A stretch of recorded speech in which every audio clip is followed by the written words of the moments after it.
हर खबर पर होगी आपकी पकड़। डाउनलोड कीजिए एबीपी लाइव ऐप।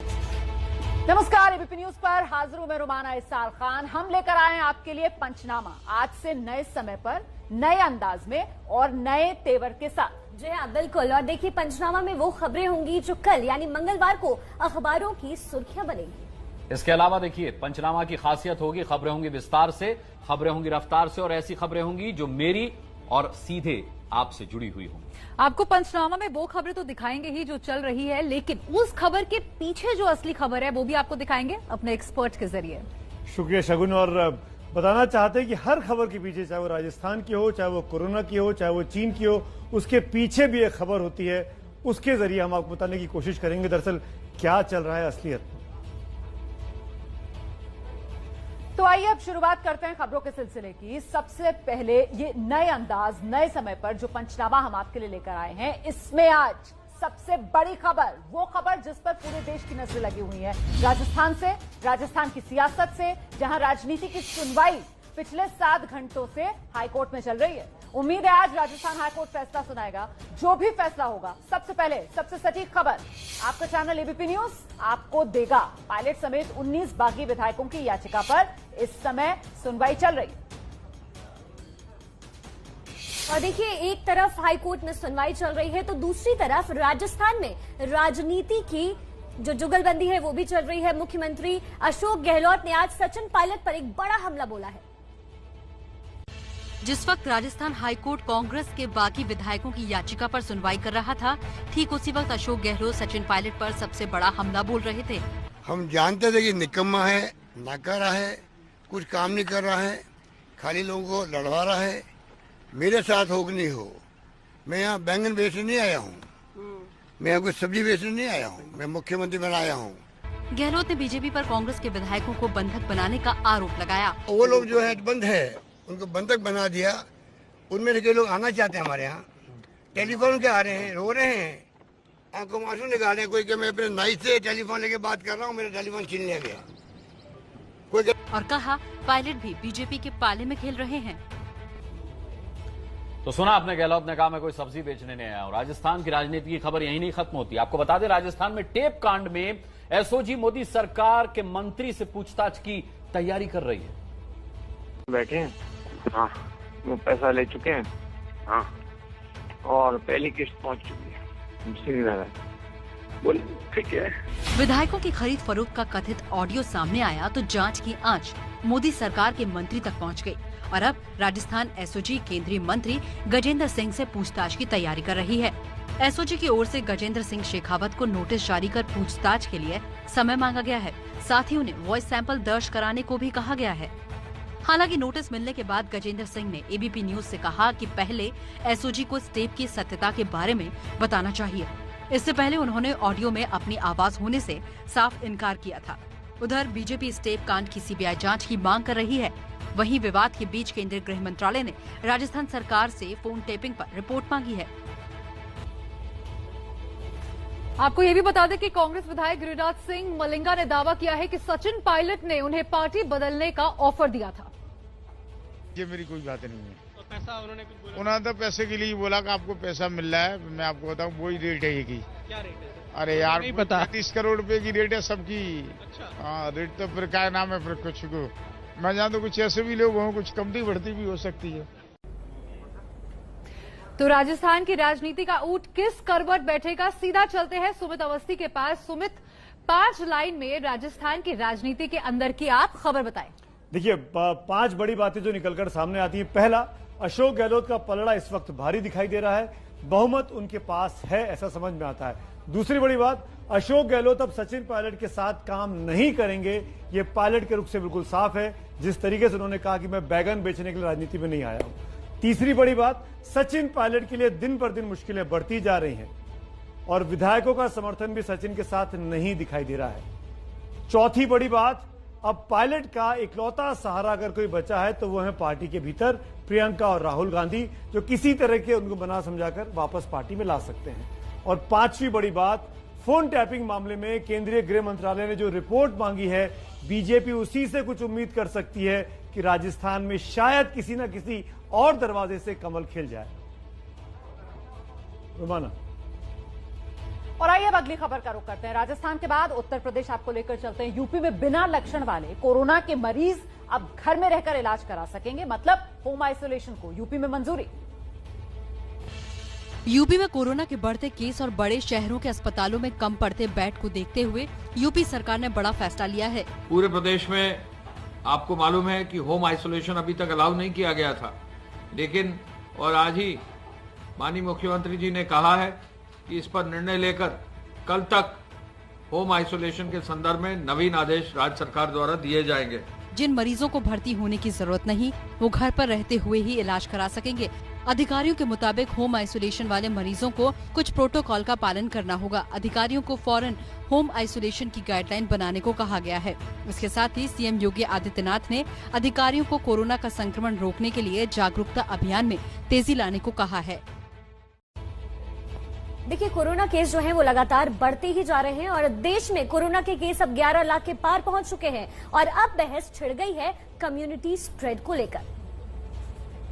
केस 11,18,043, मौत 27,497। कोरोना का ये आंकड़ा 172 दिनों में 11 लाख के पार पहुंचा है। कोरोना संक्रमितों के मामलों में दुनिया के टॉप 3 देशों में भारत शामिल है, लेकिन देश में कोरोना का कम्युनिटी स्प्रेड है या नहीं, इसी को लेकर बहस छिड़ी हुई है। देश की मेडिकल रिसर्च संस्था ICMR और डॉक्टरों की संस्था इंडियन मेडिकल एसोसिएशन की कम्युनिटी स्प्रेड पर राय अलग अलग है। सबसे जो डरावनी वाली बात है वो एक डेटा है कि percentage positivity of the total test, जो पहले हमारा 4 से 5% होता था और जो हमारे पिछले 2 हफ्ते गए हैं इसमें ये डेटा बढ़ के 10% से ऊपर हो गया है। 10% से ऊपर जब आपका पॉजिटिविटी रेट हो तो वो एक बड़ी गंभीर स्थिति को दर्शाता है। देश के तमाम शहरों से आ रहे आंकड़ों से भी IMA के दावों में दम लग रहा है। कोरोना मरीजों का आंकड़ा 11 लाख के पार पहुंच गया और कई जगह से तो ऐसी तस्वीरें आ रही हैं जो सोचने पर मजबूर करती हैं। पटना के एक बड़े अस्पताल के कोरोना वार्ड से ऐसी ही तस्वीरें आई हैं जो आपको झकझोर देंगी। वार्ड के भीतर बिस्तर पर ये कोई मरीज सो नहीं रहा, बल्कि कोरोना से जान गंवा चुके एक शख्स का शव है, जिसे गमछे से ढककर रख दिया गया और 24 घंटे से भी ज्यादा का वक्त बीतने के बावजूद कोई इसकी सुध लेने वाला नहीं। अव्यवस्था का ये आलम तब है जब वार्ड में और भी मरीज भर्ती हैं और सड़ रहे शव की दुर्गंध की वजह से वो कुछ खा पी तक नहीं पा रहे। पटना के बड़े सरकारी अस्पताल NMCH से आई ये तस्वीरें प्रदेश में कोरोना को लेकर बदहाली की पूरी तस्वीर बताने को काफी है। अस्पताल के भीतर का हाल आपने देख लिया, अब बाहर की तस्वीर भी दिखाते हैं। लोग मरीजों को लेकर पहुंच रहे हैं, लेकिन इलाज के नाम पर कोई पूछने वाला तक नहीं। भाई साहब ये बताइए, ये मरीज हालत कंडीशन खराब हो गया, क्या हुआ है इनको सांस लेने में प्रॉब्लम हो रही थी। हाँ। और क्या बोलते हैं इसको, वेंटिलेशन चाहिए था यहाँ पे। हाँ। अभी लाए देखे यहाँ पे डॉक्टर आए देखे फिर चल गए, कुछ पता नहीं चला कि क्या करना है क्या नहीं, एडमिट करने के लिए भी नहीं बोल रहे। अब बोले ऑक्सीजन इनका चढ़ा हुआ था फिर भी। तो बिहार में कोरोना के बढ़ते प्रकोप के बीच विपक्षी चुनाव टालने की अब मांग कर रहे हैं। ऐसा दुनिया में ग्लोबली कहीं नहीं हुआ होगा जो बिहार में हुआ और नीतीश जी ने करके दिखा दिया। मतलब कि बिना टेस्ट के पॉजिटिव बता दिया, मतलब आपने टेस्ट नहीं कराया आपका पॉजिटिव आ गया। ऐसा हो सकता है क्या कभी? तो ये कौन सा टेस्ट चल रहा है? केंद्र सरकार मरने का आंकड़ा कुछ और देती है, बिहार सरकार कुछ और देते हैं। बिहार में चुनाव सिर पर है और इस बीच कोरोना के गहराते संकट ने विरोधियों को सियासत का मौका दे दिया है। आरजेडी समेत तमाम विपक्ष चुनाव टालने की मांग कर रहा है, क्योंकि प्रदेश में कोरोना के केस तेजी से बढ़ रहे हैं। बिहार में कोरोना मरीजों की संख्या 26,000 के पार हो चुकी है, जबकि यहां कोरोना से 217 लोगों की जान गई है। रविवार को बिहार में कोरोना के 1,412 नए मामले आए हैं।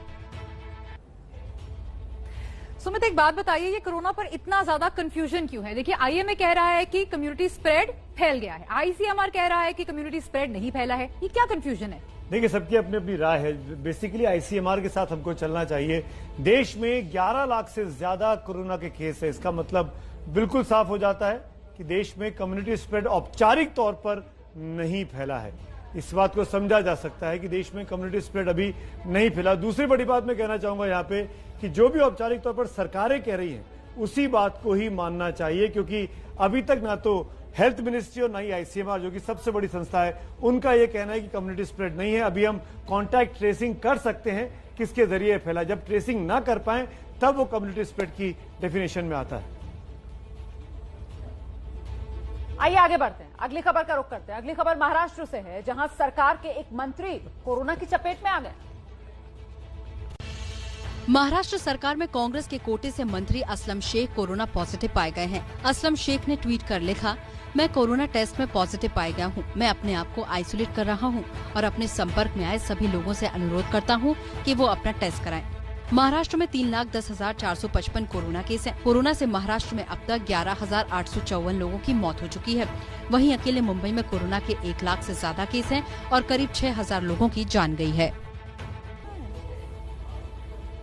और अब खबर कोरोना को मात देकर लौटे दिल्ली के स्वास्थ्य मंत्री सत्येंद्र जैन की। सत्येंद्र जैन ने ठीक होने के बाद एबीपी न्यूज से कहा कि वो भी प्लाज्मा डोनेट करने जा रहे हैं। ये तस्वीरें दिल्ली सचिवालय की हैं। स्वास्थ्य मंत्री सत्येंद्र जैन आज जब 1 महीने बाद दफ्तर आए तो उनका इस तरह स्वागत हुआ। 17 जून को सत्येंद्र जैन को कोरोना होने की पुष्टि हुई थी, जिसके बाद वो अस्पताल में भर्ती हुए थे। इलाज में 2 बार सत्येंद्र जैन की प्लाज्मा थेरेपी भी हुई। कामकाज संभालने के बाद सत्येंद्र जैन ने एबीपी न्यूज से कहा कि प्लाज्मा थेरेपी कोरोना के इलाज में मददगार है और साथ ही उन्होंने कोरोना मरीजों को एक सलाह भी दी है। इसके बाद एक्सपीरियंस के बाद ये कह सकते हो कि सबसे ज्यादा आपको अपना मेंटल सेटअप स्ट्रॉन्ग रखने की आवश्यकता है।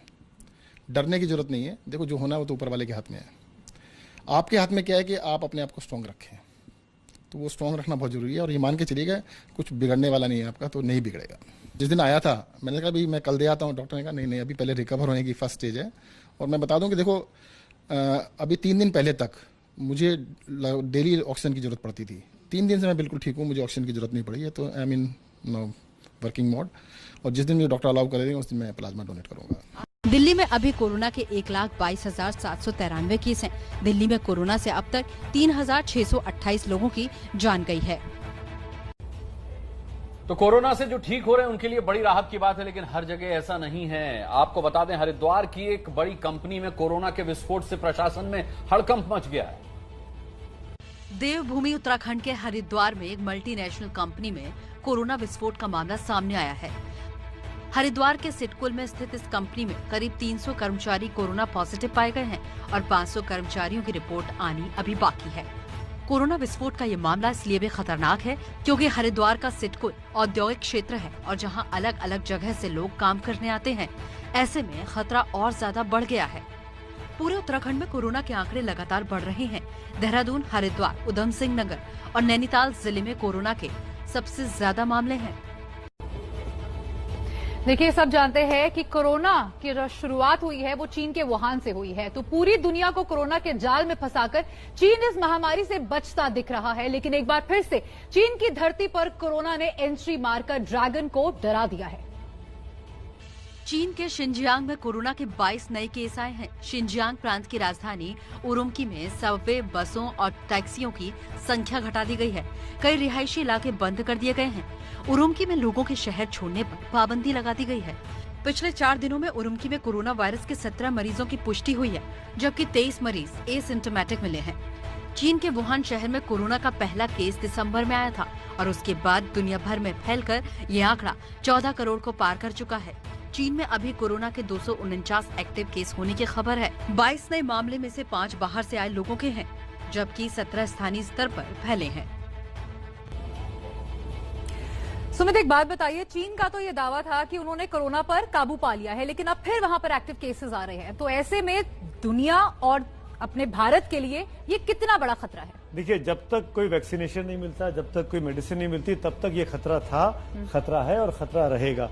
चीन में जब से शुरुआत हुआ, वहां जहां की आप बात कर रही थी शगुन, वहां से लेकर अब तक करीब 7-8 महीने बीत चुके हैं और 7-8 महीनों में अब तक कोई भी कॉन्क्रीट ठोस इलाज नहीं है। इसीलिए चीन ने शुरुआत से ही कोरोना पर झूठ बोला। ये बात समझ में अब आने लगी है। ये आंकड़े सरकारी हैं, तो मानिए कि केस हजारों में होंगे। चीन के लोग विदेशों में भी जा रहे हैं, मतलब चीन से बीमारी वापस बाहर जा रही है और लौट के वापस चीन भी आ रही है। इसीलिए शिनजियांग में एक बार फिर कोरोना के केसेस सामने आ गए हैं। तो चीन का झूठ पकड़ा जा रहा है। रोमाना, बिल्कुल चीन का झूठ पकड़ा जा रहा है और चीन की वजह से ये जो पूरी दुनिया में कोरोना फैला है ना, इसने मुश्किल सबकी बढ़ा दी है। दोबारा भारत का रुख कर लेते हैं पश्चिम बंगाल। आपको पता है कोरोना के बढ़ते संक्रमण को देखते हुए पश्चिम बंगाल में 2 दिन का लॉकडाउन लगाया गया है।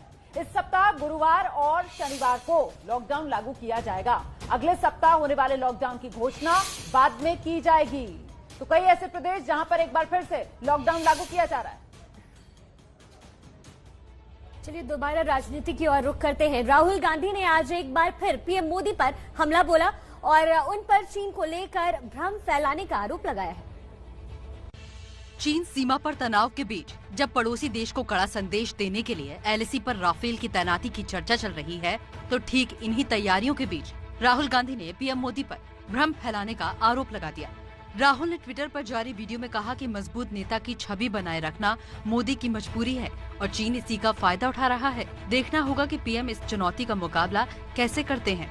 Understand that in order for Mr. Narendra Modi to be an effective politician, in order for Mr. Narendra Modi to survive as a politician, he has to protect the idea of 56 inch. Take them on. Will he take on the challenge and say absolutely not? I'm the Prime Minister of India. I do not care about my image. I'm going to take you on. Or will he succumb to that? The worry I have so far is that the Prime Minister has succumbed. अच्छा देखिए रोमाना, राहुल गांधी ने आज निशाना साधा। शरद पवार कल एक सवाल प्रधानमंत्री से पूछ चुके हैं। राम मंदिर पर राजनीति की खबर से जुड़ा ये सवाल है। राम मंदिर के भूमि पूजन के कार्यक्रम पर सवाल उठाने वाले पवार पर अब उमा भारती ने करारा प्रहार किया। मैं मानती हूं कि शरद पवार का यह बयान रामद्रोही है, मोदी जी के खिलाफ नहीं, भगवान राम के खिलाफ। दरअसल उमा भारती का ये गुस्सा एनसीपी नेता शरद पवार के उस बयान पर फूटा है जिसमें उन्होंने मंदिर निर्माण पर सवाल पूछा था। काही लोकांना असं वाटतं की मंदिर बांधून करायची कोणाला जाईल, तर त्या बांधण्याच्या काळाची त्यांनी हा कार्यक्रम घेतला असावा मला माहिती नाही, नाही मला माहिती, पण आमच्या दृष्टीला आम्हाला कोरोना संकट होत असं वाटतं। शरद पवार के इस बयान के बाद वो लगातार बीजेपी नेताओं के निशाने पर हैं। तो देखिए, राम मंदिर के भूमि पूजन में राम मंदिर आंदोलन से जुड़े सभी प्रमुख संतों और नेताओं को न्योता भेजा जाएगा। वहीं अयोध्या में बनने वाले भव्य राम मंदिर का नया मॉडल भी जारी किया जाएगा। देखिए, आपके टीवी स्क्रीन पर 2 तस्वीरें हैं। एक राम मंदिर के नए मॉडल की, जिसे मंदिर के आर्किटेक्ट सीबी सोनपुरा ने जारी किया है। दूसरी तस्वीर पीएम मोदी की, जो 5 अगस्त को राम मंदिर निर्माण के लिए भूमि पूजन के कार्यक्रम में शामिल होंगे। अब आप राम मंदिर के नए मॉडल की तस्वीर देखिए। मंदिर को भव्य बनाने के लिए नए मॉडल में बदलाव किए गए हैं। पहले मंदिर का मॉडल आयतकार था, अब मॉडल कुर्सी नुमा होगा। मंदिर में अब 2 की जगह 5 मंडप होंगे। मुख्य गुम्बद गर्भगृह के ऊपर होगा। 3 गुम्बद मंडप गर्भगृह के बाद होंगे। मंदिर के प्रवेश द्वार पर एक छोटा गुम्बद होगा। पहले मंदिर का आकार 313 गुना 149 फीट बनाने का प्रस्ताव था। अब ये आकार 344 गुना 235 फीट होगा। शिखर चोटी की ऊंचाई 138 फीट से बढ़ाकर 161 फीट कर दी गई है। पहले मंदिर के निर्माण में 2,43,000 घन फीट पत्थर का अनुमान था, जो अब बढ़कर 3,75,000 घन फीट हो गया है। मंदिर के मॉडल में हुए नए बदलाव के बाद अब मंदिर का क्षेत्रफल भी बदल जाएगा। और अगर आप मन बना रहे हैं बाबा बर्फानी के दर्शन करने के लिए इस बार, तो फिर अमरनाथ यात्रा होगी या नहीं, इस पर कल फैसला ले लिया जाएगा। कोरोना के चलते 23 जून को शुरू होने वाली अमरनाथ यात्रा टल गई थी। तब से शिव भक्तों को यात्रा की नई तारीख का इंतजार है, जिस पर फैसला लेने के लिए अमरनाथ श्राइन बोर्ड के चेयरमैन और प्रदेश के उपराज्यपाल ने कल बैठक बुलाई है। हालांकि यात्रा को लेकर प्रशासन की तैयारियां पहले ही पूरी हैं, जिसके तहत शिव भक्तों को क्वारंटीन करने और जांच के बाद ही उन्हें जम्मू की तरफ जाने की इजाजत होगी। उधर अमरनाथ यात्रियों की सुरक्षा के लिए प्रदेश में सुरक्षा बलों ने भी कमर कस ली है। जम्मू में यात्रा के बेस कैंप से लेकर यात्रा मार्ग तक सुरक्षा बलों की तैनाती है। और देखिए, आज सावन का 3रा सोमवार था और सावन के इस 3रे सोमवार में मध्य प्रदेश के बाहर के भक्त महाकाल के दर्शन नहीं कर पाए।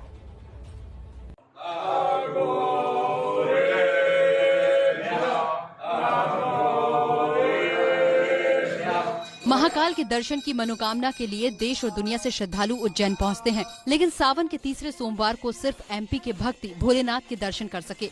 दरअसल कोरोना के बढ़ते केस के चलते महाकाल मंदिर ने एमपी से बाहर के श्रद्धालुओं के दर्शन पर फिलहाल रोक लगा दी है।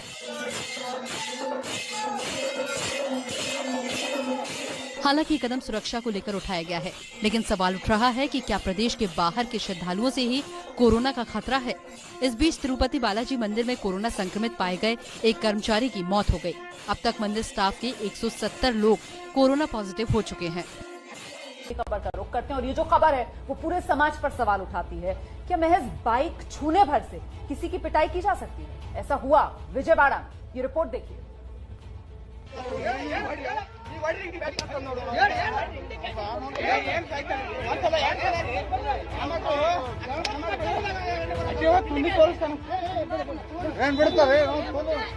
भीड़ की हिंसा का वीडियो आंध्र प्रदेश के विजयवाड़ा का है। चारों तरफ भीड़ का उन्माद जिसने इस युवक को घेर लिया है। कोई इसे डंडे से पीट रहा है तो कोई लात मार रहा है और जो इस युवक पर अपने हाथ साफ नहीं कर पा रहा है वो गालियां दे रहा है। वीडियो में दिख रही इस दरिंदगी की वजह जानकर आपको और ज्यादा गुस्सा आएगा। बुरी तरह पिट रहे इस दलित युवक का गुनाह महज इतना था कि उसने किसी दूसरे युवक की बाइक छू ली थी, जिसके बाद लोगों ने उसकी पिटाई शुरू कर दी। वीडियो वायरल होने के बाद पुलिस ने आरोपियों के खिलाफ केस दर्ज कर लिया है। और अब खबर विकास दुबे की। खातिरदारी पर सवाल उठने के बाद अब यूपी पुलिस ने विकास दुबे का काला धन छिपाने, बचाने और बाजार में लगाने वाले जय वाजपेयी को हिरासत में ले लिया है। लेकिन वो कहते हैं ना, पैसे का जोर दिखाना है। खाकी पर भी गैंगस्टर के खजांची का रौब देखने को मिला है। 8 पुलिस वालों के हत्यारे विकास दुबे के खासम खास जय वाजपेयी की पुलिसिया खातिरदारी का वीडियो सोशल मीडिया पर वायरल हुआ। वीडियो में कानपुर पुलिस के जवान खुद जय वाजपेयी को छोड़ने उसके घर तक पहुंचे थे। आम लोगों के साथ आला अधिकारियों ने वीडियो शेयर कर कानपुर कांड की कार्रवाई पर सवाल उठाए और पूछा, जिसे एसआईटी विकास दुबे का सबसे करीबी बता रही है, उस पर पुलिस आखिर इतनी मेहरबान क्यों है? दबाव बढ़ने के बाद पुलिस ने अब जय वाजपेयी को गिरफ्तार कर लिया है, लेकिन पूरे घटनाक्रम में पुलिस की लापरवाही साफ नजर आ गई, क्योंकि कानपुर हत्याकांड के बाद जय वाजपेयी ने ही विकास को भागने में मदद की थी। साथ ही दावा है कि उसे विकास दुबे की लोकेशन का भी पता था। अब जय वाजपेयी के पास गैंगस्टर विकास दुबे की सारी बेनामी संपत्ति और काले धन के राज भी पुलिस उगलवाएगी। और आपको ये भी बता दें कि गिरफ्तारी के बाद जय वाजपेयी विकास दुबे से लेन देन की बात से इनकार कर रहा है। कल तो छोड़ दिया गया था आपको? हमको सर छोड़ दिया गया था 3 दिन पहले सर।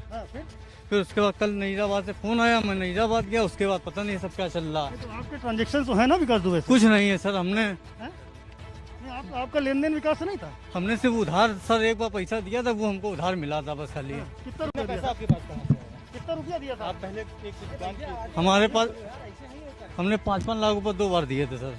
किस लिए दिए थे? उधार दिए थे 3 साल पहले। कैसे परिचय था विकास? हमारा गांव हुई है दिलीप नगर सर। और 2 दिन पहले हमको क्लीन चिट मिल गए। इस हत्या से इनका कोई संबंध नहीं। उसके बाद पता नहीं कल से हमको टॉर्चर किया जा रहा है और जबरदस्ती को यहाँ लाया गया। कि रात को भी तो आप निकले थे गाड़ी लेकर के, विकास को फरारी कराई थी ना? नहीं कोई सर नहीं, उसमें सब क्लीन चिट मिल चुकी है। और आज सुप्रीम कोर्ट में यूपी के कुख्यात विकास दुबे एनकाउंटर मामले की सुनवाई हुई। कानपुर बिकरू हत्याकांड और विकास दुबे एनकाउंटर की जांच को लेकर सुप्रीम कोर्ट में वीडियो कॉन्फ्रेंसिंग के जरिए सुनवाई हुई। सुप्रीम कोर्ट ने फैसला सुनाया कि जांच कमेटी में पूर्व सुप्रीम कोर्ट जज और रिटायर्ड पुलिस अधिकारी को शामिल करें। सुप्रीम कोर्ट ने कहा किसी मौजूदा जज को इस जांच कमेटी का हिस्सा नहीं बना सकते हैं। जांच कमेटी में बदलाव को लेकर यूपी सरकार राजी हो गई है। यूपी सरकार की तरफ से पेश सॉलिसिटर जनरल तुषार मेहता ने कहा कि कल तक जांच कमेटी में बदलाव कर दिया जाएगा। अब इस मामले पर अगली सुनवाई बुधवार 22 जुलाई को होगी। सुमित, एक बात बताइए, सुप्रीम कोर्ट ने भी कहा है कि कानून व्यवस्था राज्य सरकार की जिम्मेदारी है, मतलब कहीं ना कहीं ये इनकाउंटर सवालों के घेरे में है। यूपी सरकार पर भी सवाल उठ रहे हैं, आपका क्या कहना है? बिल्कुल सवाल उठ रहे हैं, क्योंकि यूपी सरकार ने जिस तरीके से पहले तो विकास दुबे जैसे कैदी को, अपराधी को पनपने दिया और फिर उसके बाद इस अपराधी को पकड़ने के बजाय पकड़ नहीं पाए, 7-8 दिन तक पकड़ा उज्जैन की पुलिस ने और उसके बाद जब वो लेकर आ रहे थे वापस में तो उनको एनकाउंटर कर दिया। तो सुप्रीम कोर्ट ही नहीं, सभी लोग चिंतित हैं कि ये फैसला ऑन द स्पॉट नहीं होना चाहिए था। कानून का राज सबसे ऊपर है, न्यायालय का फैसला ही सर्वोपरि होता है और न्यायालय तय करता है कि कौन अपराधी है और कौन अपराधी नहीं है। और तीसरी महत्वपूर्ण बात कि पुलिस वाले भी इंसान हैं, उनके भी मौलिक अधिकार हैं, वो कोर्ट में भी यही दलील दे रहे हैं। हैदराबाद एनकाउंटर का उदाहरण सही नहीं है, ऐसा सुप्रीम कोर्ट ने भी माना है। तो बिल्कुल कहीं ना कहीं सवालों के घेरे में ये एनकाउंटर सुप्रीम कोर्ट में आज जिस तरीके से सुनवाई हुई और जो सुप्रीम कोर्ट ने टिप्पणी की। अच्छा, यूपी पुलिस ने विकास दुबे के रिश्तेदार मनु पांडे को, वही मनु भाभी, जी हां मेरे भाई की पत्नी है विकास दुबे की, उसे हिरासत में ले लिया। आपके टीवी स्क्रीन पर बिकरू हत्याकांड की राजदार और सबसे संदिग्ध भूमिका में रही आरोपी मनु पांडे है। पुलिस ने मनु पांडे को हिरासत में लिया है। मनु पांडे विकास दुबे की रिश्तेदार और बिकरू हत्याकांड में आरोपी शशिकांत की पत्नी है। कानपुर में 8 पुलिस वालों की हत्या के बाद मनु पांडे खुद को निर्दोष बताती हैं, लेकिन लगातार सामने आए उनके वायरल वीडियो ने उसे संदिग्ध बना दिया। मम्मी कह हाय बउआ भाग जाओ, हाय बउआ भाग जाओ, मम्मी से करी। मेरे हस्बैंड के नाम कहीं भी अभी किसी भी थाने में न रिपोर्ट। यूपी पुलिस ने एक तरफ मनु पांडे को हिरासत में लिया तो दूसरी तरफ विकास दुबे के फाइनेंसर जय वाजपेयी को गिरफ्तार कर कोर्ट में पेश किया। जय वाजपेयी के साथ पुलिस ने विकास दुबे के एक और करीबी प्रशांत शुक्ला को भी गिरफ्तार किया है। और अब पंचनामा में खबरों के सिलसिले को आगे बढ़ाते हैं। देखिए, उत्तरी दिनाज नगर में नाबालिग लड़की की हत्या पर बंगाल से लेकर अब दिल्ली तक राजनीति गर्म है।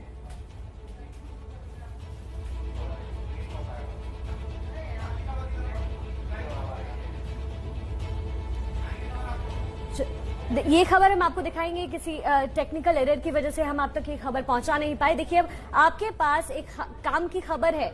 विज्ञापन में अगर कोई कंपनी भ्रामक जानकारी देगी तो उसके खिलाफ कड़ी कार्रवाई होगी।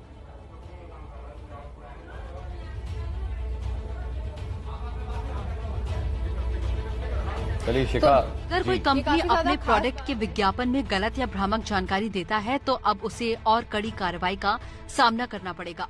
उपभोक्ताओं को ज्यादा ताकत देने के लिए केंद्र सरकार ने आज से नया उपभोक्ता संरक्षण कानून लागू कर दिया है। इस कानून के मुताबिक भ्रामक विज्ञापन जारी करने पर 5 लाख रुपए तक का जुर्माना और 7 साल की सजा का प्रावधान है। उपभोक्ता देश के किसी भी कंज्यूमर कोर्ट में केस दर्ज करा सकता है। नए कानून में ऑनलाइन और टेलीशॉपिंग कंपनियों को पहली बार शामिल किया गया है। कंज्यूमर फोरम में 1 करोड़ रुपए तक के केस दाखिल हो पाएंगे।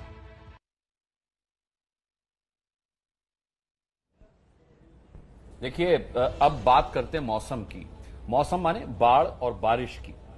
बिहार में बाढ़ का खतरा लगातार बढ़ता जा रहा है। भारी बारिश के बीच बाढ़ कई जिलों को अपनी चपेट में लेती जा रही है। आए दिन हम ये तस्वीरें देख रहे हैं, एक बार फिर देखिए। बाढ़ की मार और सरकारी बदइंतजामी ने बिहार के लोगों को एक बार फिर जल प्रलय के बीच घिरने को मजबूर कर दिया है और चारों ओर से घिरती मुसीबत के बीच लाखों लोग दर्द झेलने को मजबूर हैं। बिहार के दरभंगा, भागलपुर, गोपालगंज में भारी तबाही मचाने के बाद कुदरत की ये मार जल्द मुजफ्फरपुर में भी दस्तक दे सकती है। मुजफ्फरपुर समेत आसपास के जितने भी जिले हैं, यहाँ पर कल देर रात से ही रुक रुक कर बरसात हो रही है और इस बरसात की वजह से जो बाढ़ का संकट है वो और ज्यादा बढ़ गया है। इस वक्त आप जो तस्वीरें देख रहे हैं दरअसल मुजफ्फरपुर के गंडक नदी की हैं और आप तस्वीरों में देख सकते हैं कि नदी का जो जलस्तर है वो लगातार बढ़ रहा है। बिहार में मौसम विभाग ने आने वाले कुछ दिनों में भी बारिश का अनुमान जताया है। ऐसे में साफ है कि लोगों की जिंदगी पर आई ये आसमानी मुसीबत जल्द जाने वाली नहीं है। तो आपने बिहार की तस्वीरें देखी, अब आपको असम की तस्वीरें दिखाते हैं, जहां ब्रह्मपुत्र में आई बाढ़ से लाखों लोग प्रभावित हैं। घर तबाह हो चुके हैं और जिंदगियां फंसी हुई हैं। इंसान से लेकर बेजुबान सब ब्रह्मपुत्र के रौद्र रूप का सामना कर रहे हैं। असम के कई जिलों में ब्रह्मपुत्र नदी तबाही मचा रही है। बाढ़ से यहां हालात बेकाबू हैं। ऐसे में अब सूबे के मुखिया सर्बानंद सोनोवाल खुद बाढ़ प्रभावित इलाकों का दौरा कर रहे हैं। बाढ़ और भूकटाव ने इस बार काफी नुकसान किया है और कुल मिला के 70 लाख लोग इस नुकसान का सामना करना पड़ा है। असम में 36 जिलों में से 27 जिले में बाढ़ है। बाढ़, बारिश और भूस्खलन से 110 से ज्यादा मौतें हो चुकी हैं। बाढ़ से करीब 72 लाख लोग प्रभावित हैं। सुमित, ऐसी तस्वीरें हर साल देखने को मिलती है। जरा सी बारिश होती है, कुछ घंटों की बारिश और बाढ़ जैसे हालात हो जाते हैं। चाहे दिल्ली, मुंबई, असम, बिहार, हर साल ऐसी तस्वीरें देखने को मिलती हैं। देखिए, बहुत सीधी सी बात है, तैयारी नहीं की जाती है। अगर प्रशासन, सरकार तैयारी करे तो चीजों से बचा जा सकता है। दिल्ली का आपने जिक्र किया, जो कल मिंटो ब्रिज पे हुआ, वो वाकई में दिल दिलाने वाली बात थी कि कैसे राजधानी दिल्ली में कनॉट प्लेस पे मिंटो ब्रिज पे एक आदमी डूबकर मर जाता है। वही स्थिति WHO के पास अन्ना नगर में जिस तरीके से नदी बही नाले की, उसको देखकर भी कहा जा सकता है कि दिल्ली और मुंबई जैसे बड़े शहरों का यह हाल है तो असम और बिहार में क्या होता होगा हम अंदाजा लगा सकते हैं। पूरी तरीके से त्राहिमाम है। रुमाना, बिल्कुल, आगे बढ़ते हैं, अगली खबर का रुख करते हैं और ये खबर जो है वो राजस्थान से आ रही है। राजस्थान की राजनीति से इस वक्त की बड़ी खबर, सचिन पायलट का बयान आया है। सचिन पायलट कह रहे हैं कि मैं दुखी हूं लेकिन हैरान नहीं हूं कि मेरे ऊपर बेबुनियाद आरोप लगाए जा रहे हैं। ये सिर्फ इसलिए किया जा रहा है ताकि मेरी छवि को नुकसान पहुंचाया जा सके और मैंने जो राज्य में पार्टी को लेकर सवाल उठाए हैं उसको शांत कराया जा सके। देखिए, आज मुख्यमंत्री राजस्थान के अशोक गहलोत मीडिया के सामने आए। अशोक गहलोत की तरफ से आकर सीधे निशाने पर सचिन पायलट को लिया गया। अशोक गहलोत का कहना था कि जो पार्टी में खास था, जो युवा था, जिसे पार्टी एक अपना एसेट मान रही थी भविष्य के लिए, राहुल गांधी, सोनिया गांधी का जो करीबी था, उसी ने पार्टी की पीठ में छुरा घोंपा है। और अब इस पर सचिन पायलट की ये प्रतिक्रिया। हम सीधे रुख करते हैं, मेरे साथ मेरे सहयोगी मनीष शर्मा इस समय मौजूद हैं। मनीष, जवाब आया है, आहत हैं सचिन पायलट ये बता रहे हैं, लेकिन जो आरोप लगा रहे थे अशोक गहलोत, उनका क्या साफ तौर पर कोई जवाब दिया?